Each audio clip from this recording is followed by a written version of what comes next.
ओम शांति। इस जन्म में अच्छा एक सौभाग्य मिला पूरे भारतवर्ष की यात्राएं करके आध्यात्मिकता की लहर फैलाना। भारत से बाहर भी अनेक देशों में जाना हुआ। तो जब हम चारों तरफ जाते हैं और देखते हैं तो कुछ बातें समझ में आती हैं। पिछले जो 2 वर्ष बीते कोविड काल के वे भी हमें बहुत कुछ समझा के गए। तो वर्तमान समय में हमें अगर सबसे अधिक किसी धन दौलत की कहो या पूंजी की कहो आवश्यकता है तो वो है दुआएं और पुण्य।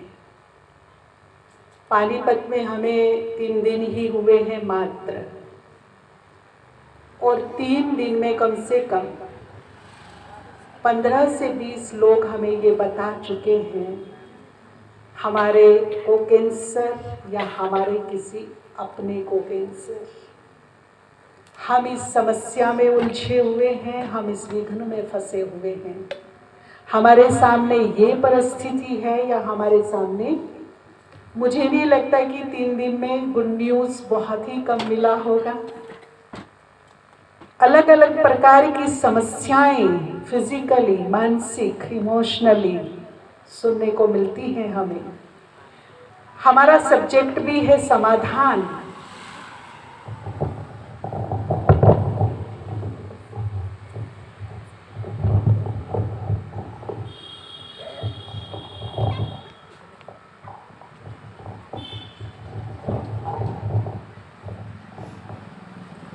तो हम समाधान जिनके मेंबर भी हैं, दुनियाओं की समस्याएं सुनते भी हैं, पढ़ते भी हैं, उस पर काम भी करते हैं भाई जी के साथ में। आखिर निष्कर्ष यही निकला कि कलयुग के अंत में जन्म जन्मांतर के जो भी पाप कर्म हैं वो जागृत अवस्था में आ गए हैं, उभर रहे हैं। क्योंकि बीज तो पड़े हैं ना आत्मा में। कई कहते जी इस जन्म में तो हमने कुछ ऐसा किया ही नहीं, पता नहीं ये कौन सा कर्म भोग हमारे सामने आ गया। मुझे एक बहुत अच्छी बात याद आ रही है। द्रौपदी श्री कृष्ण से यही प्रश्न पूछ रही हैं कि मैंने इस जन्म में जब से होश संभाला है कुछ भी ऐसा पाप कर्म नहीं किया, फिर भी मेरे सामने ये कौन सा कर्म फल आया है जो असहनीय है। तो श्री कृष्ण को समझा रहे हैं कि इस जन्म का नहीं है, लेकिन पूर्व जन्मों में तुम बहुत कुछ कराई हो, उसका है। कितने जन्म पहले का होगा तो बोला है 50-60 जन्म पहले अगर देखो तो तुमने भी ऐसा ही कुछ किया था। तो बुद्धिजीवी व्यक्ति है, तर्क वितर्क वाली बुद्धि है, तो कहते तो फिर उसी जन्म में क्यों नहीं फल मिला। चलो उसमें नहीं तो उससे अगले वाले में मिल जाता, नहीं तो फिर उससे अगले में अभी ही क्यों मिला, यही टाइम क्यों मुकर्रर हुआ। तो बहुत सुंदर चीज बताई कि देखिए पाप और पुण्य के बीज हमारी आत्मा में पड़े रहते हैं। कुछ बीज ऐसे हैं जो खुद पे खुद अंकुरित हो जाते हैं, खुद बीजों को अंकुरित किया जाता है, उनके साथ मेहनत की जाती है। तो कुछ ऐसे बीज हैं जब हम उन्हें हवा पानी देते हैं तब वो अंकुरित हो जाते हैं, फिर फलीभूत हो जाते हैं। तो तुमने उस बीज को अंकुरित किया, कैसे किया पता है सभी को? क्या हवा पानी दी थी उस बीज को? जो पड़ा था, बीज था, पड़ा था, उसको हवा पानी क्या दे दिया उसने? क्या बोला था? अंधे का पुत्र। हवा पानी मिला, और जो बीज पड़ा था वो क्या हो गया? अंकुरित होके फल दे दिया। तो सबसे पहले तो हमें ये ध्यान रखना है सुबह से शाम तक कि ऐसे बीज मेरे अंदर भी बहुत सारे पड़े हैं, मेरे मन, कर्म, व्यवहार, बोल से उनको हवा पानी ना मिल जाए। और यदि हवा पानी मिल गया तो उसका फल खाना पड़ेगा, परंतु खाया नहीं जाएगा। इसीलिए हर सुबह जब हम उठे, संकल्प करें, एक संकल्प करें, भगवान के सामने एक अपनी इच्छा रखें कि आज मन, वचन, कर्म, व्यवहार से किसी को भी दुख, कष्ट, तकलीफ, टेंशन मेरे से ना मिले। केवल क्या मिले? केवल क्या मिले? अब आप देखिए, कोई हमने पाप ही थोड़े ही किए, कुछ अच्छे काम भी तो किए होंगे ना, कुछ पुण्य कर्म भी तो किए होंगे, हमने सुख भी दिया होगा, मदद भी दी होगी, सहयोग भी दिया होगा, दान भी दिया होगा, प्रेम भी दिया होगा, कुछ अच्छे काम भी तो किए होंगे ना हमने, वो भी तो बीज इसी आत्मा में पड़े हैं। उनको हवा पानी दीजिए ना रोज, उनको अंकुरित कीजिए, उनको फलीभूत करके उनका फल खाइए, सुख पाइए। दोनों ही तरह के बीज हैं, एक को अंकुरित नहीं करना और एक को हवा पानी रोज दीजिए, रोज उसको अंकुरित कीजिए। और जो ये बीज है, आपके पास एक अपॉर्चुनिटी है। हमें शिव बाबा ने बताया है कि जो हम राजयोग करते हैं, उसकी जो अग्नि है, उसके जो पावरफुल वाइब्रेशन है, उससे हम इन बीजों को जला करके नष्ट कर सकते हैं, बशर्ते वो अंकुरित ना हुए हों। आप उसको जला सकते हो। उसके लिए बाबा ने कहा कि राजयोग के भी भिन्न भिन्न स्टेज हैं, उसमें जो ज्वालामुखी योग है। तो आज से बहुत सारे भाई बहन जो यहाँ बैठे हैं, जो राजयोग की प्रैक्टिस करते हैं, अपने जीवन के 15 मिनट ज्वालामुखी पावरफुल योग के लिए रखिए। वो ऐसे ही चल जाएंगे। आप सब पढ़ते थे बचपन में, जब हम पढ़ते थे तो हमने भी पहले स्कूल में सीखा, बच्चे बुद्धि थे, फिर हमने कांच उठाया, एक दिन कांच उठा करके सूरज जब तपा तो उसके सामने रखा और नीचे एक पेपर रख दिया। क्या हो गया था थोड़ी देर में? सूरज इतनी दूर है, परंतु मैंने उसकी अग्नि को इस तरह से खींचा कि नीचे क्या हो गया? आग लग गई। बड़े खुश होते थे कि क्या हम जादू करना सीख गए, क्या हो गया, देखो बिना माचिस के आग लग गई। इतने खुश होते थे क्योंकि पूरी प्रक्रिया पूरी तरह से बुद्धि में समझी नहीं थी। ठीक इसी प्रकार से जब हम ज्ञान सूर्य भगवान के सामने बैठते हैं और अपनी एकाग्र शक्ति से उसकी शक्ति को अपने अंदर रिसीव करते हैं, उसके वाइब्रेशन, उसकी एनर्जी अपने अंदर लेते हैं, तो हमारे अंतर आत्मा में जो बीज पड़े हैं नेगेटिव, वे भी जलकर भस्म हो जाते हैं। और जले हुए बीज के लिए आप कितनी भी अच्छी खेती ढूंढ लीजिए, मिट्टी बड़ी अच्छी हो, पानी बहुत अच्छा हो, खाद बहुत अच्छी हो, हवा बहुत अच्छा हो, और आप जला हुआ बीज डाल दीजिए, उसमें उगेगा क्या? उगेगा?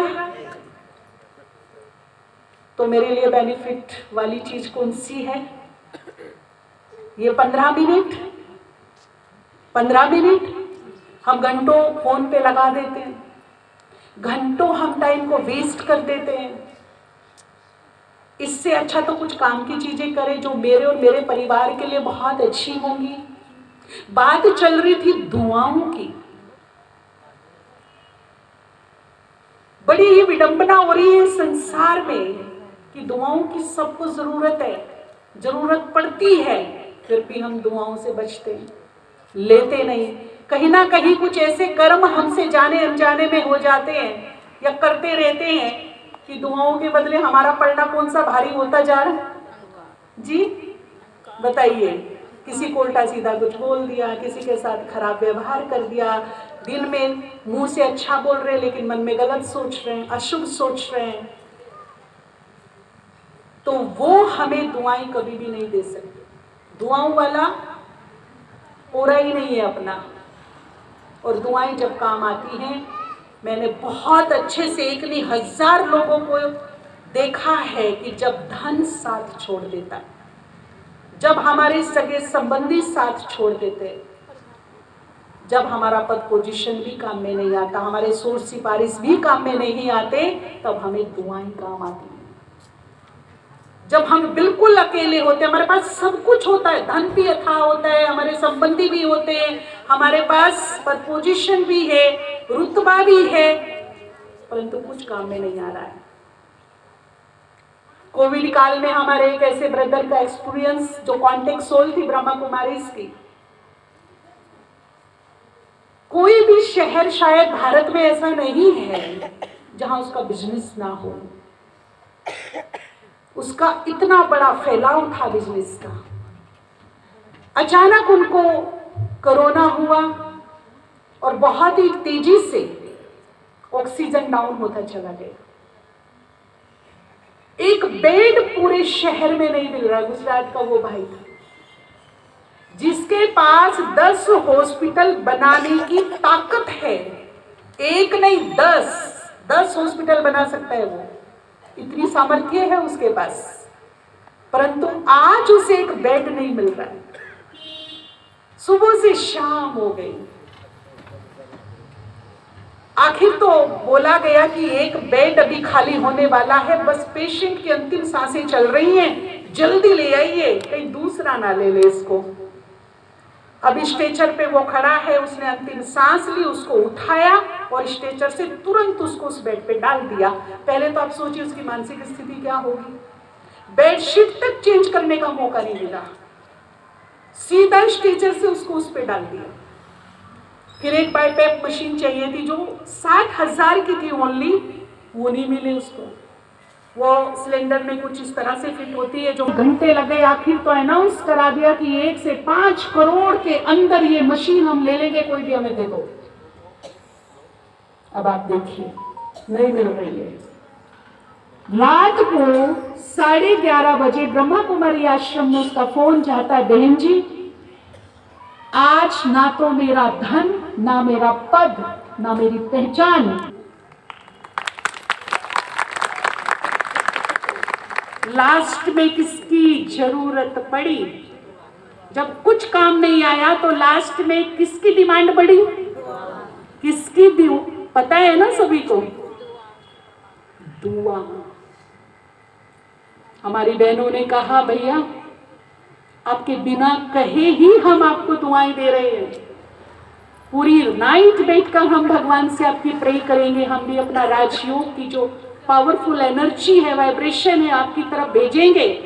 परंतु बात ये है जो बहुत समझने की बात है, जितना पावरफुल डोनर है क्या उतना पावरफुल रिसीवर भी है। देने वाला आपको 50 किलो कुछ देना चाहता है, पर आपके हाथों में ताकत तो होनी चाहिए ना वो लेने की। डोनर तो दे रहा है, दाता भी दे रहा है, पर लेने वाले रिसीवर कैसे हैं? ये सोचने की बात है, ये विचार करने की बात है कि रिसीवर कितना पावरफुल है। मेरे मन में तो घंटों ईर्ष्या चलती है, बदले का भाव चलता है, क्रोध चलता है, अशुभ भाव, बद्दुआओं का भाव, तो वहां दुआएं कहां रहेंगी? रिसीव करने के लिए पात्र भी तो चाहिए ना, पात्र भी होना जरूरी है। तो दुआएं तो मिल जाएगी, लेकिन पात्र भी तो तैयार करना पड़ेगा ना हमको। तो ऐसा पात्र हमें तैयार करना है। ऐसी एक नहीं हजारों कहानी है हमारे पास, रोज ऐसे लोगों से पाला पड़ता है।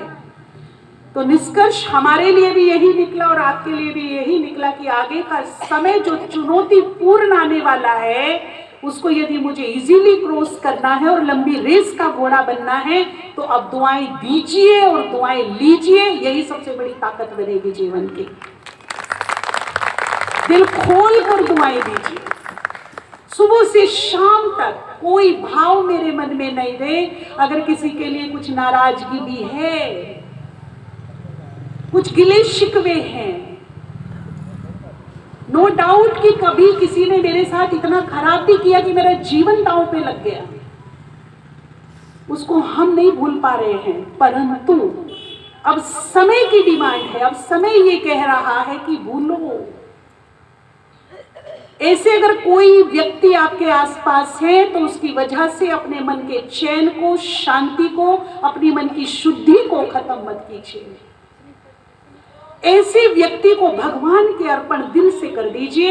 ये जो भी है, जैसा भी है, हे भगवान इसे तू संभाल, मैं तेरे अर्पण करता हूं। ये जाने तुम जानो, इसके कर्म जाने। और कर्म सिद्धांत ये कहता है कि जिसने जो किया है उसका फल उसे अवश्य ही प्राप्त होगा, आज नहीं तो कल होगा। ये कर्म गति है, टाले नहीं टलती, नहीं टलती। इसीलिए अपने चित्त को शांत कीजिए,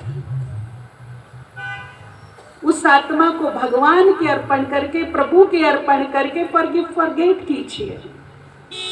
अगर जीवन को सुखी सरल बनाना है तो मिर्जा गालिब की ये शायरी याद रखना कि इस तरीके से मैंने अपने जीवन को सुखी सरल बना लिया, किसी से माफी मांग ली, किसी को माफ कर दिया।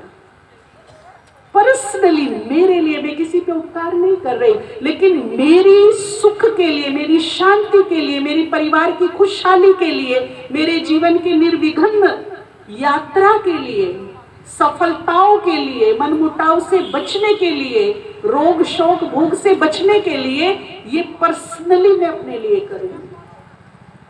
जिनसे टकराव है, मनमुटाव है, नाराजगी है, मन ही मन उनको उसके हवाले कर दो। किन्हीं से माफी मांग लो और किन्हीं को माफ, और फिर जीवन का आनंद लो। सुख की चैन की नींद सो, मुस्कुराते हुए सो और मुस्कुराते हुए उठो। ये जीवन बहुत अनमोल है, प्रभु की सौगात है। ये उलझने के लिए, टकराने के लिए, भटकने के लिए नहीं है। इस जीवन को हर पल जी भर के जियो, आनंद ले हम इस जीवन का। पता नहीं कब जिंदगी की शाम आ जाए और पता लगे कि हमें तो जीवन जी भर के जिया ही नहीं। ठीक है ना? कोई श्योरिटी नहीं है आज की डेट में। अभी मैं हूं, एक पल का भरोसा नहीं। ठीक ठीक सोते हैं, सुबह उठते नहीं, बैठे बैठे जा रहे हैं। इसीलिए क्या लेके जाएंगे, क्या लेके जाएंगे? बोलिए, सब कुछ यहाँ ही छूटेगा, इधर ही छूट जाएगा। हमारे साथ जाएंगी तो सिर्फ दुआएं और पुण्यों की पूंजी। तो अपनी दुआओं पर ध्यान दीजिए, अपने मन में रहम भाव, दया भाव, क्षमा भाव रखिए, शुभ भाव रखिए। और दूसरा, दिन में कोशिश कीजिए कि कुछ ना कुछ मेरे हाथ से पुण्य हो जाए, मेरे मन से पुण्य हो जाए, मेरे बोल से पुण्य हो जाए, मेरे कर्म से पुण्य हो जाए। कुछ तो पुण्य कीजिए। ये पुण्य कर्म भी काले कर्मों को बैलेंस कर देंगे। ठीक है ना? और ये मेरे वो पूंजी है जो अभी भी साथ है, और जब ये शरीर नहीं होगा ना, तब भी ये मेरे साथ होंगे। ये मेरी असली कमाई होंगे, ये मेरी मुलाकात भगवान से कराएंगे। अगर मेरे पास पुण्यों की पूंजी और दुआओं की दौलत होगी ना, तो सर उठाकर भगवान के सामने खड़ी हो जाऊंगी मैं जाके। एक दिन तो उसका मेरा आमना सामना होगा कि नहीं होगा? क्या सोचते हो? हाँ या ना? होगा कि नहीं होगा? जिस दिन मेरा उसका आमना सामना हो, तो क्या मैं सर झुका के खड़ी रहूं उसके सामने, शर्मिंदा हो के, आंख भी झुकी हो, गर्दन भी झुकी हो? कैसा होगा वो सीन? एक मिनट अपनी वो यात्रा का सीन विजुअलाइज करके तो देखिए, कैसा होगा वो सीन। तो क्यों ना मैं ऐसे कुछ बोलूं, ऐसी सोच रखूं, ऐसा व्यवहार करूं, ऐसे मेरे से कुछ कर्म हो जाए कि जब मेरा और उसका आमना सामना हो तो वो ऊपर वाला खड़ा होकर के सलाम करे कि वाह, नीचे कुछ गया तो लूट पिट के नहीं आया, कुछ कमा के लाया। जाते तो सब हैं, पर एक यादगार जाना बन जाए, इस संसार को कुछ देकर जाएं। इस संसार के दिलों में राज करके जाएं, इस तरह से जाइए ना। और जो इस तरह से जाते हैं ना, तो वो मुस्कुराते हुए जाते हैं। उनको मृत्यु नहीं बल्कि मुक्ति प्राप्त होती है। मृत्यु नहीं बल्कि उनकी मुक्ति होती है। तो इस प्रकार से हम अपने जीवन की यात्रा को आगे लेकर चलेंगे। समय बहुत तेजी से बदल रहा है। आज से 5 साल पहले का समय देखिए, 10 साल पहले का देखिए और आज का देखिए। तो समय के साथ साथ मुझे भी कुछ अच्छा करना है। कलयुग के प्रभाव से खुद को बचना है और खुद के परिवार को भी बचाना है। तो एक सबसे बड़ी महत्वपूर्ण बात, अपने जीवन में भगवान को स्थान दीजिए। बहुत जरूरी है, भगवान को स्थान दीजिए। स्पिरिचुअलिटी के लिए टाइम निकालिए। हम अभी पीछे यूके में थे, ऑक्सफोर्ड यूनिवर्सिटी घूमने गए। वहाँ एक प्रोफेसर थे जो हमें यूनिवर्सिटी घुमा रहे थे। तो उन्होंने एक बात बताई हमको चलते चलते कि हमारे यहाँ रिसर्च होती रहती, वो आप सभी भी जानते हैं। एक रिसर्च हुई, जो व्यक्ति ध्यान सिमरन करते हैं, मेडिटेशन करते हैं, और जो व्यक्ति नहीं करते, बिल्कुल नहीं करते, नास्तिक हैं, दोनों टाइप के व्यक्तियों पे रिसर्च हुई जो 3 मंथ चला। उनका रिसर्च का जो टाइम पीरियड था वो 3 महीने का था। तो 50-50 लोगों का ग्रुप बनाया गया, जो करते हैं और जो नहीं करते हैं।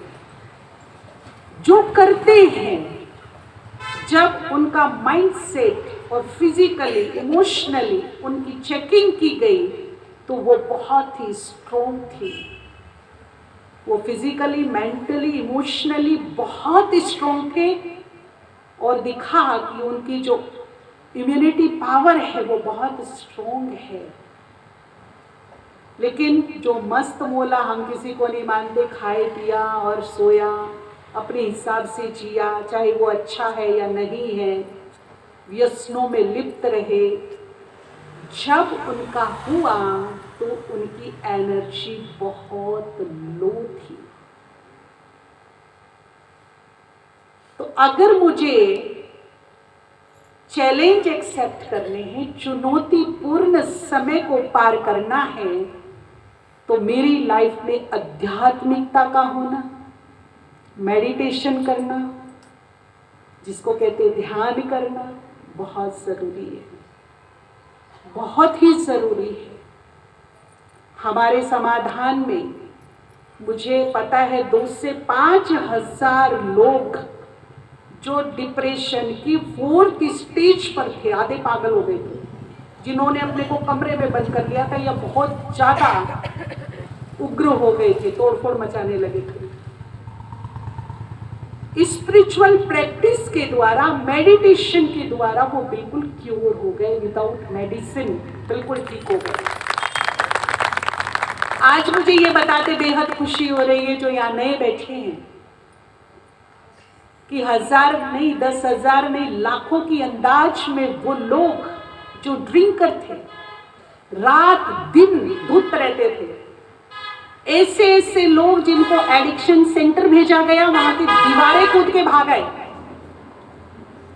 जब वो ब्रह्मा कुमारी के संपर्क में आए, उन्होंने ये राजयोग का अभ्यास सीखा। तो आज बताते बेहद खुशी हो रही कि लाखों की अंदाज में ऐसे लोगों ने अपने जीवन को परिवर्तन कर लिया। अब वो इस कार्य में लगे हुए दूसरे की करा रहे हैं। और मुझे बेहद खुशी उस दिन हुई जिस दिन ये आवाज पार्लियामेंट में पहुंची। हमारे अमित शाह जी बोल रहे थे कि पंजाब में कुछ ज्यादा ही चल रहा है, वैसे तो पूरे भारत में है, कि ड्रग्स और नशा व्यसन बहुत ज्यादा फैल गया है। हमारे 10-10, 12-12 साल के बच्चे इसमें लिप्त हो गए हैं। तो तो इन्हें सही मार्गदर्शन दिया जाए, निकाला जाए, इन्हें अवेयरनेस इनके अंदर भरी जाए, अवेयर किया जाए इनको। तो इसमें उन्होंने बड़े नाज से बोला, मैंने वो लाइव प्रोग्राम देखा था, अमित शाह जी ने बड़े नाज से बोला कि ब्रह्मा कुमारी इसमें बहुत बड़ा रोल अदा कर रही है। तो उनके पास भी ये हमारे रिजल्ट पहुंचे हैं। तो रियली ये जो राजयोग मेडिटेशन है ये अद्भुत रिजल्ट दे रही है। अभी देखिए, अगर हमारी फिजिकल स्टेमिना वीक हो जाता है तो हम उसे भरते हैं। डॉक्टर हमें कुछ विटामिन लिख देगा, कुछ हमारी डोज पावरफुल हो जाएगी, खुराक अच्छी लेंगे, है ना, हवा पानी अच्छा लेंगे तो हम इस फिजिकल स्टेमिना को भर लेते। कोविड काल में भी यही कहा गया कि अपने स्टेमिना को स्ट्रोंग रखिए तो आप इस बीमारी से बचे रहेंगे। ठीक है, इस शरीर को तो हम दूध, पानी, चाय, बादाम जो भी है अच्छी अच्छी खुराक दे सकते हैं, परंतु आत्मा को, जो इस शरीर को भी शक्ति चला रही, वो कितनी कमजोर है, कितनी कमजोर है। 1 मिनट का क्रोध, 1 मिनट का भी नहीं कहूंगी, 10 सेकंड का क्रोध पूरे जीवन का पश्चाताप छोड़ रहा है। इतनी विवश है आत्मा। पीछे हम पुणे में थे, बोला किसी रेस्टोरेंट पे कोई व्यक्ति खाना खाने गया, उसने प्याज मांगा, प्याज लाने में देरी हो गई, भीड़ बहुत थी रेस्टोरेंट में, सच्ची घटना। उसने क्या किया, 2-3 बार उसको इशारा किया, दो नहीं दिया, जिस चाकू से प्याज काट रहा था उसी से उसके हमला कर दिया। ये है आत्मा की कमजोरी। पेशेंस नहीं है हमारे पास, सब्र नहीं, सहन शक्ति नहीं।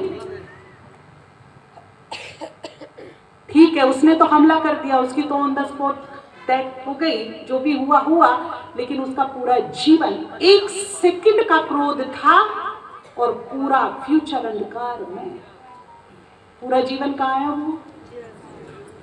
क्या ये अच्छी बात है? ये है आत्मा की वीकनेस।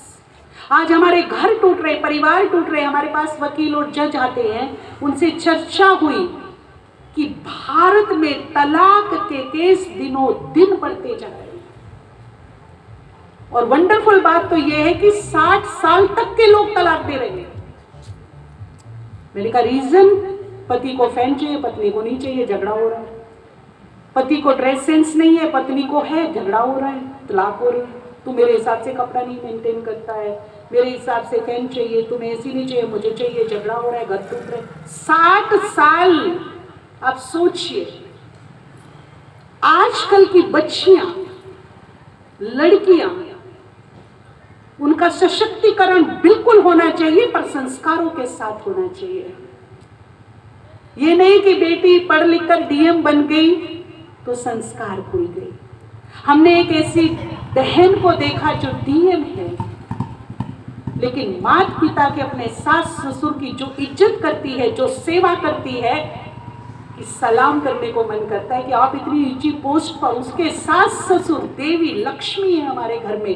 तो इस प्रकार का सशक्तिकरण होना चाहिए। पढ़ाना लिखाना जितना जरूरी है उतना ही जरूरी संस्कारों का भी है, हमारे बड़ों का, हमारे बुजुर्गों का मान सम्मान का भी है। सशक्तिकरण का ये मतलब नहीं कि हम पूरे मॉडर्न हो गए, हम सशक्तिकरण हो गए, नहीं। संस्कारों का महत्व है, संस्कृति का महत्व है। एजुकेशन तभी शोभती है जब उसमें संस्कृति समाई हो, जब उसमें संस्कार समाये हो। नहीं तो वो एजुकेटेड होके भी एजुकेटेड नहीं है। तो इसीलिए हमारे ईश्वरीय विश्वविद्यालय जो काम कर रहा है वो यही काम कर रहा है, हर विंग्स में काम कर रहा है। और बेहद खुशी है कि 140-50 देशों में आज इस ज्ञान की डिमांड बढ़ी है। लोग वहां राजयोग सीख रहे हैं, इसकी प्रैक्टिस कर रहे हैं, इसका लाभ ले रहे हैं। तो आप सब भी टाइम निकालिए भगवान के लिए, आध्यात्मिकता के लिए कुछ वक्त निकालिए। अगर बड़े निकालेंगे तो छोटे उनके आचरण से जरूर कुछ ना कुछ सीखेंगे। 24 घंटे परमात्मा ने हमें दिए हैं, क्या हम 1 घंटा परमात्मा को नहीं दे सकते? नहीं दे सकते? देने चाहिए कि नहीं? देना चाहिए। वैसे हम परमात्मा को मानते सभी हैं, कोई किस रूप में, कोई किस रूप में। किसी के घर में कोई इष्ट देवी होंगी, कोई इष्ट देव होंगे, कोई किस रूप में मानता होगा। हर एक के घर में एक कोने में उनका विश्वास, उनकी श्रद्धा भावना जरूर होगी। होगी कि नहीं होगी? परंतु हम भगवान को इमरजेंसी में यूज करते हैं ओनली।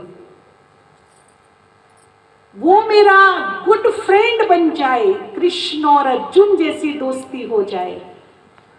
ऐसी दोस्ती कि अर्जुन ने तो बेसमझी में अनाउंसमेंट कर दिया कि अगर जय दर्द का वध नहीं करा कल सूर्यास्त तक तो खुद ही मैं क्या हो जाऊंगा? पता है क्या हो जाऊंगा? क्या अनाउंस किया था उसने? क्या हो जाऊंगा? जलती चिता में बैठ जाऊंगा। वो भूल गया, जोश में होश खराब कर दिए कि जो कौरव है वो भी तो बड़े रणनीतिबाज है ना। वो कुछ भी करेंगे, शाम तक जय दर्द को तेरे सामने आने ही नहीं देंगे और फिर तुम्हें क्या करना पड़ेगा।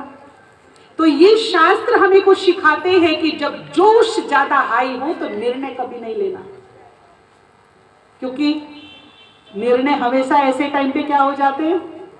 गलत हो जाते हैं। अब वो तो अनाउंस करके चले गए, अपने तंबू में नियम प्रमाण युद्ध विराम हुआ और सो गए शाम को।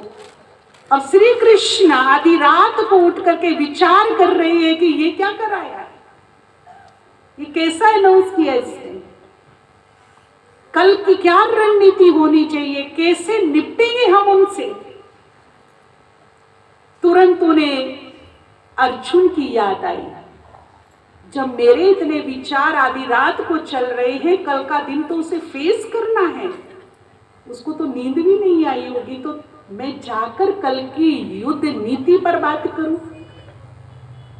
तो जैसे ही वो आधी रात को उनके तंबू में जाते हैं तो देखते हैं कि अर्जुन तो घोड़े बेच के खराटे मार के आराम से सो रहे हैं। बड़ा आश्चर्य हुआ उनको कि कैसे बेफिक्र निश्चिंत होकर सो रहे हैं। तो उनको जगाते कहते हैं कान्हा कि अर्जुन, तुम्हें कल की तनिक भी चिंता नहीं, तुमने कल के बारे में कुछ सोचा नहीं। अर्जुन बड़े ही निश्चित भाव से मुस्कुराते हुए जवाब देते हैं कि कान्हा, जिसके बारे में रात को जाग जाग कर आप सोचते हो, उसे सोचने की भला क्या जरूरत है। ये है दोस्ती। ऐसा संबंध हो ऊपर वाले से मेरा कि मेरे लिए सोचने का काम भी वो करे, मेरे लिए सोचने का काम भी वो करे। मैं तो बस उसकी याद में, उसके ध्यान में मग्न रहूं, बाकी काम वो करे। और वो करता है, वो करता है। तो उसको इमरजेंसी के लिए नहीं रखिए। जैसे गाड़ी में स्टेपनी होती है, वो इमरजेंसी में यूज होती, गाड़ी में पंचर हो गया तो लगा लेते, नहीं तो पड़ी है पीछे, है जरूर रखी है। तो भगवान को अपनी गाड़ी का स्टीयरिंग बनाइए, स्टेपनी, ठीक है ना। उसे अपने साथ लेकर चलिए और फिर उसके साथ का, उसके ध्यान का, उसकी ब्लेसिंग का, उसकी दुआओं का चमत्कार देखिए। क्या चमत्कार होता है, अद्भुत चमत्कार होता है। इतिहास गवाह है कि भगवान ने हमेशा ही प्रीत की रीत निभाई है। इतिहास उठा के देख लीजिए आप। पर रीत किसकी निभाई? बोलेंगे एक बार, रीत किसकी निभाई उसने? तो मेरे दिल में ऊपर वाले के लिए क्या होना चाहिए? प्रीत होनी चाहिए। बस जितनी मेरे दिल में प्रीत होगी उतनी ही वो क्या निभाएगा? प्रीत निभाएगा। लगता है मुझे भाई जी पहुंच गए। आप सभी का जीवन सुखमय हो, मंगल